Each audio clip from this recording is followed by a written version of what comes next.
Halo semuanya para pecinta manhwa, tanpa panjang lebar lagi Mimin langsung saja melanjutkan cerita sang raja tentara bayaran yang regresi ke masa lalu. Di cerita sebelumnya diperlihatkan pertarungan hebat Gislan melawan Victor dengan dominasi penuhnya. Victor benar-benar dibuat tak berdaya dan dia sangat penasaran akan jati diri lawan yang dihadapinya. Tanpa pikir panjang Gislan pun membuka topeng miliknya dan memberitahu jika dia adalah tuan muda Perdium. Victor tak hentinya tercengang menyaksikan sosok tangguh yang dilawannya hanyalah seorang bocah, tapi bagaimana dia sangatlah kuat. Kemudian dia tersenyum karena semuanya tampak seperti mimpi saja. Dia pun tertawa begitu keras di tengah pertarungan ini, dan tawa itu mewakili bagaimana hal tak terduga telah merusak segala rencananya. Bahkan pasukan yang bersamanya dengan skala yang besar telah dihabisi dan sebagian tubuh mereka telah dilahap oleh api. Victor menegaskan jika dirinya adalah kesatria terhebat dari utara dan Gislan hanyalah bocah pembuat onar utara yang bahkan disebut sampah. Dengan tatapan tajam yang begitu dingin Gislan akan membuat Victor memahami siapa sosok sebenarnya yang terkuat di utara. Walau terpojok hingga tubuhnya mengalami luka, tapi Victor benar-benar tidak tahan dengan sikap arogan Gislan, seakan dialah yang terkuat dan tak terkalahkan. Dia pun bangkit dan takkan menanyakan bagaimana seorang bocah bisa merencanakan perangkap ini, karena dalam medan perang segala sesuatu yang dibutuhkan untuk meraih kemenangan merupakan aturan dasar. Walau proses penuh kejujuran maupun sebaliknya, semua itu tidaklah penting, karena yang terpenting adalah menjadi si pemenang. Maka dari itu dia takkan menahan diri lagi dan akan mengerahkan segala kemampuannya untuk menghabisinya lalu menghancurkan Perdium. Kekuatan inilah yang membuatnya dijuluki sebagai sang kesatria terkuat di utara, dan hal itu akan selalu menjadi miliknya. Gislan paham dan dia juga takkan sungkan lagi dan akan mencicipi tiap bagian tubuh lawannya dengan memberikan kesakitan serta kekalahan yang begitu pahit.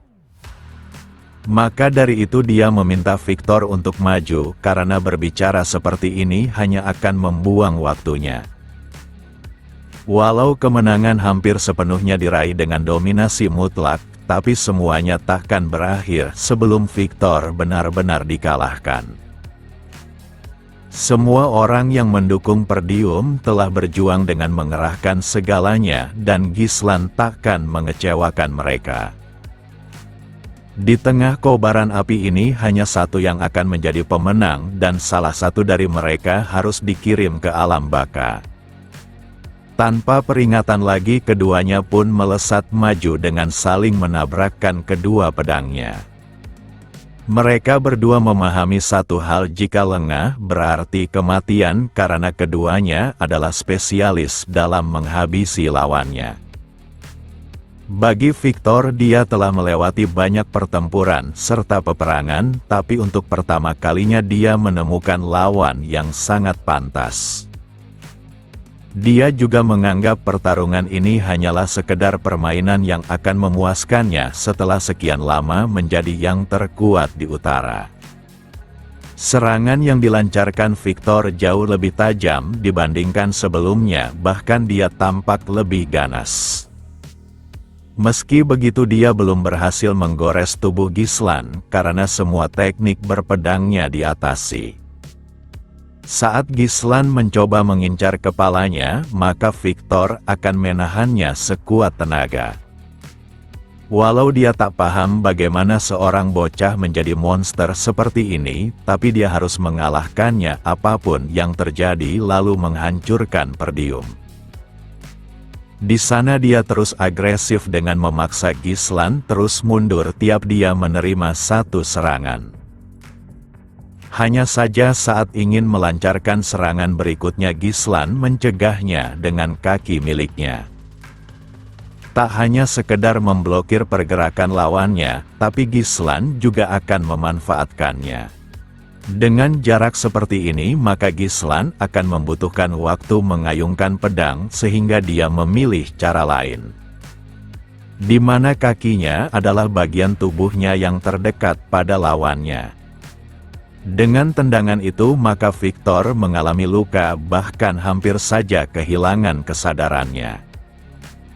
Sementara itu Gislan yang masih berada di udara memutar tubuhnya demi menciptakan serangan yang lebih kuat. Hal yang diincarnya adalah kepala Victor, tapi dia melindunginya dengan cukup baik. Selanjutnya Victor mengerahkan segala kekuatannya untuk memaksa Tuan Muda Perdium mundur. Yang benar saja Gislan telah tergores oleh pedang lawannya, bahkan zirah miliknya tertembus. Victor pun tertawa karena dia hanya butuh satu serangan untuk mengincar kepala Gislan. Lalu Victor melesat maju dengan menggenggam erat kedua pedangnya untuk membuat tebasannya lebih berat. Meski begitu mereka berdua masih terlihat imbang, terutama pada bagian fisik. Siapa sangka Gislan mencoba mendekatinya di titik butanya, namun Victor dengan cepat melihatnya. Maka dari itu dia kembali mengincar kedua kaki lawannya, tapi usahanya gagal. Tak hanya daratan, tapi Gislan mahir dari segalanya. Tiap tebasan yang tak terhitung jumlahnya terus menggema dalam duel itu. Keduanya tampak berjuang untuk mendominasi lawannya apapun yang terjadi. Tapi raut wajah dari keduanya berbanding terbalik dengan Gislan yang hanya menatap tajam dibandingkan Victor yang menyedihkan. Lalu dalam benturan itu, Victor mencoba membatasi pergerakan sang Tuan Muda Perdium. Setelah menepis pedang lawannya, maka Victor segera mengincar kepala bocah di hadapannya. Hanya saja Gislan kembali memanfaatkan pedangnya agar tak terkena tebasan lawannya. Setelah melihat celah, maka dia segera mendekati Victor, bahkan menangkapnya secara langsung. Namun dari jarak ini dia kesulitan mengayunkan pedangnya, dan hal itu akan memakan waktu dan memberikan ruang agar Victor mengatasinya. Makanya dia memutuskan mendorong serta mengincar kakinya agar keseimbangannya goyah. Setelah melakukan itu, maka Gislan mengambil gerakan yang aneh. Siapa sangka dia mengambil ancang-ancang untuk melesat maju dengan serangan yang jauh lebih berbahaya. Victor yang terpojok harus menghindar meski harus berguling hingga menurunkan kehormatannya. Baginya semua itu tidaklah penting lagi karena dia harus memenangkan pertarungan ini. Selanjutnya Victor menggunakan sebuah trik untuk membatasi pandangan lawannya. Dengan ini maka Gislan harus menjaga jaraknya dan menunggu tanah itu berhenti mengganggunya. Tapi Victor takkan membiarkannya dan dia akan menusuknya sekarang juga. Gislan mengakui jika Victor memang kuat dan hampir tak ada perbedaan antara mereka berdua dalam menggunakan seni inti mana. Di masa lalu Victor juga menghalangi jalannya ketika Gislan memulai perang dengan menyerang kediaman Dismon. Pertarungan itu cukup sengit dan pada akhirnya Gislan berhasil mengalahkannya. Walau menang, tapi dia menghabiskan waktu yang banyak hingga membuat situasi tidak menguntungkannya. Di mana para musuh dalam jumlah besar sudah mengepungnya dan Gislan harus bertarung dengan mereka jika ingin mencapai Dismon. Dengan adanya sosok sekuat Victor, maka kehancuran Perdium di masa lalu takkan terhindarkan. Namun sekarang semuanya akan berbeda karena Gislan sudah menghadapinya sekali, sehingga dia takkan memakan waktu yang lama lagi. Di sana Victor berteriak dengan mengerahkan segalanya dalam tusukan ini.